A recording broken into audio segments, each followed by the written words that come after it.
ଗୋଟିଏ ଦିନରେ ମୋର ଦୁଇଟା ସାଙ୍ଗ ଏମିତି ମୋ ପାଖରୁ ବିଦାୟ ନେବେ ବୋଲି କେବେ ଆଶା କରିନଥିଲି। ରାଧେ ରାଧେ ସାଙ୍ଗମାନେ, ଆଜି ମୁଁ ଟିକେ ଗାଧେଇ ପାଧେଇ ଜଲ୍ଦି ରେଡ଼ି ହେଇଯାଇଥିଲି, କାରଣ ଆଜି ମୋ ସାଙ୍ଗର ମ୍ୟାରେଜ ଥିଲା, ଯାହା ସହିତ ମୁଁ ପିଲାଟି ଦିନରୁ ପାଠ ପଢ଼ି ଆସିଥିଲି।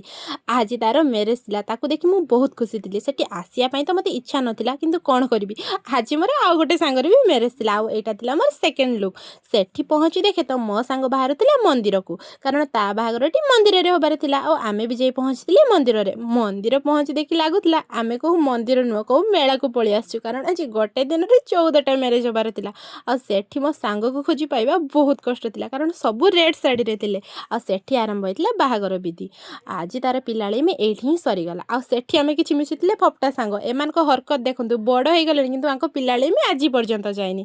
ତ ମୋ ସାଙ୍ଗର ବାହାଘର ଅଧାରୁ ଆମେ ପଳେଇ ଯାଇଥିଲେ ଖାଇବା ପାଇଁ। ଖାଇସାରି ଆସି ଦେଖେ ତ ମୋ ସାଙ୍ଗର ବାହାଘର ସରି ଫଟୋ ସୁଟ୍ ହେଲାଣି।